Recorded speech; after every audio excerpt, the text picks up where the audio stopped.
पूरे के पूरे फतेहपुर सीकरी को स्टैब्लिश कर दिया। Shahjahanabad in Delhi was founded by Mughal emperor Shahjahan. दूसरा एग्जाम्पल हो गया शाहजहां ने जो शाहजहानाबाद सिटी को डेवलप किया था। Now inland and foreign trades, यानी कि अपने देश में ट्रेड, इसके अलावा विदेश में यानी foreign trade. There existed several categories of traders including the nomadic traders like Banjaras. इनको बंजारा भी बोलते थे।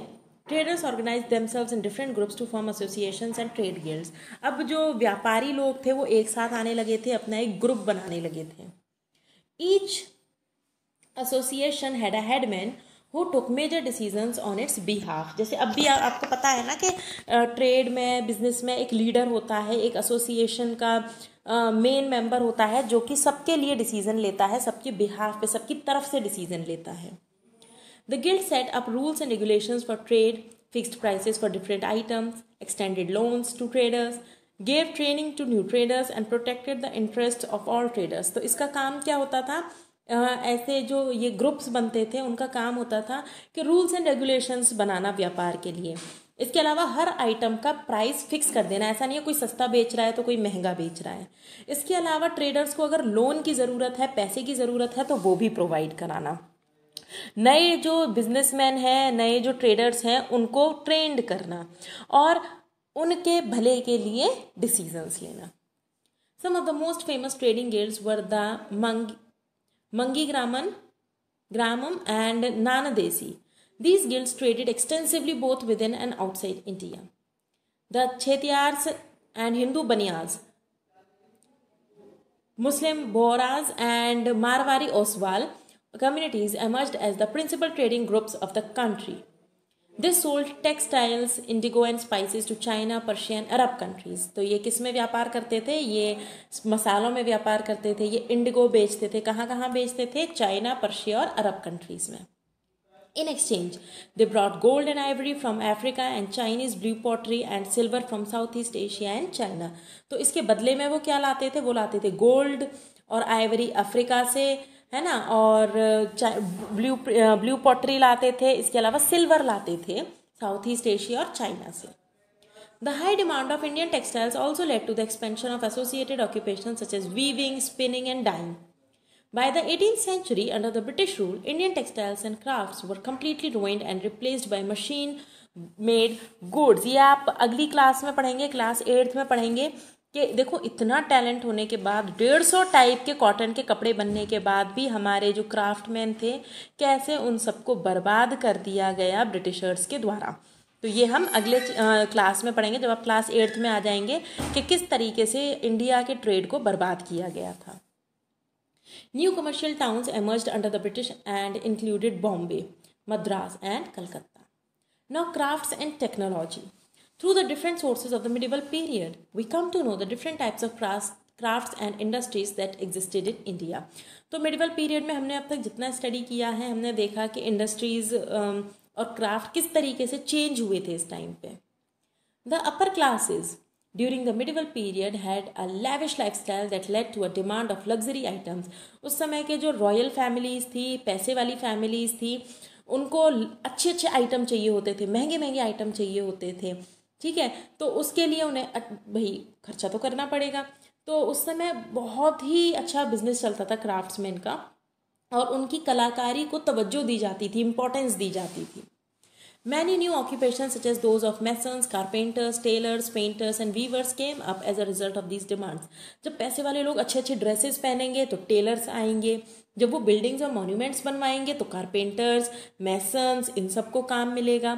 इसके अलावा आपने देखा होगा कि जो मॉन्यूमेंट्स हैं उनकी दीवारों पर और सीलिंग पर यानी छत पर पेंटिंग्स बनी होती हैं, तो पेंटर्स को भी काम मिलेगा।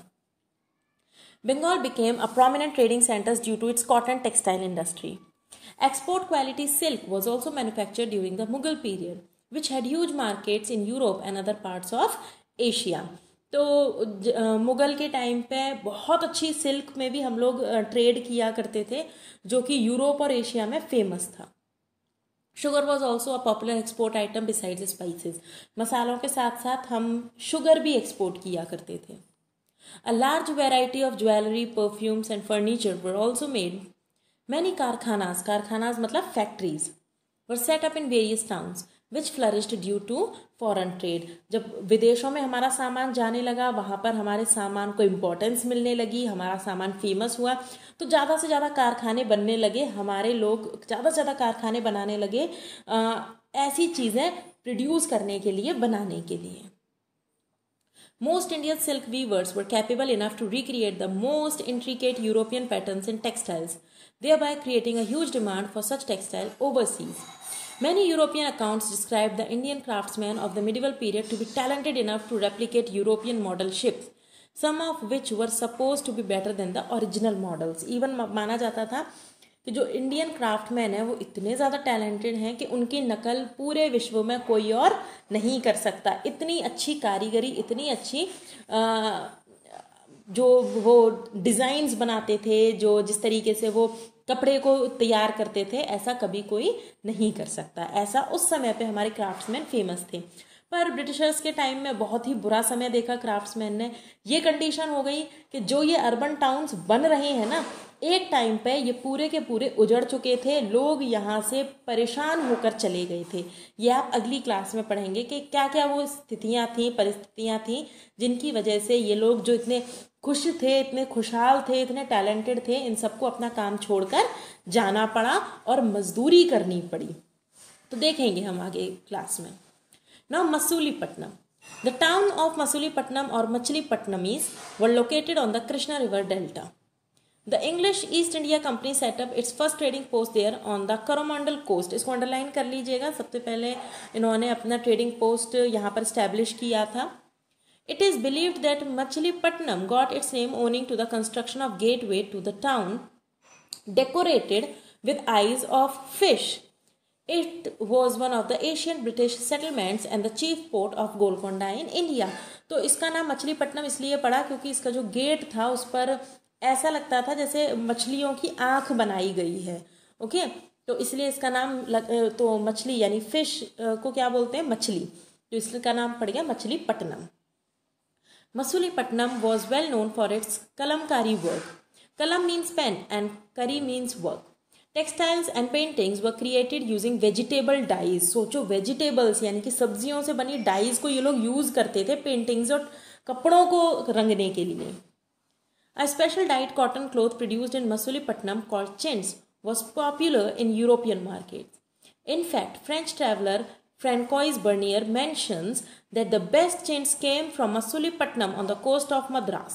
तो यहाँ तक कि इतना फेमस था हमारा यूरोपियन मार्केट में ये सब कि जो फ्रेंच ट्रैवलर था फ्रैंकोइज ने तो ये भी बोला था कि सबसे बेस्ट चिंट्स यानी कि ये एक तरीके का क्लोथ है, कॉटन क्लोथ है जो कि प्रोड्यूस किया जाता है मसूलीपट्टनम में, कि जितना अच्छा चिंट्स मसूलीपट्टनम का है पूरी दुनिया में कहीं नहीं है। सूरत एक पोर्ट सिटी है। सूरत एक पोर्ट सिटी है गुजरात में। Surat is a port city in Gujarat. From a small hamlet during the 13th century, it gradually developed into a major trading center. Surat was significant in forming trade links with West Asia through the Gulf of Hormuz. In fact, Surat was known as the gateway to West Asia. तो सूरत को gateway भी बोला जाता है waste Asia का। It is also the route of Mecca and many pilgrim ships sailed from here. ये इसलिए भी फेमस है क्योंकि यहाँ से बहुत शिप्स ऐसी हैं जो कि मक्का जाती हैं, और मक्का आप सबको पता है, मक्का है वो जगह जहाँ पर जैसे तीर्थ स्थान हिंदुओं के होते हैं, ऐसे ही इनका हज होता है वहाँ पर मुस्लिम्स का, और ये बहुत ही ऐसा माना जाता है कि किसी ने बहुत अच्छे काम किए होंगे जिसको हज जाने का मौका मिलेगा। By the 17th century, the Portuguese, Dutch and the English established their trading factories and warehouses at Surat. ये हम 8th क्लास में पढ़ेंगे कि पोर्टुगीज, डच और इंग्लिश ने कैसे अपने जो ट्रेडिंग पोस्ट थे वो सूरत में बनाए। Surat was famous for its cotton textiles, gold lace borders and diamonds. Zari की साड़ियाँ, जरी के कपड़े आज भी फेमस हैं, यानी कि गोल्ड बॉर्डर जिस कपड़े पर होता है।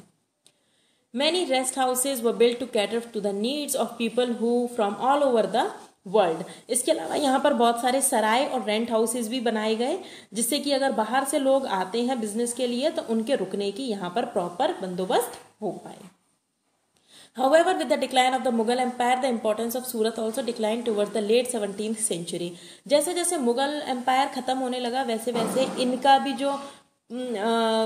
जो लास्ट था वो आने लगा लास्ट 17th century में. The decline of Surat resulted from numerous factors such as loss of market, sea routes, and competition from Bombay, a nearby port where the East Indian Company set up its headquarters.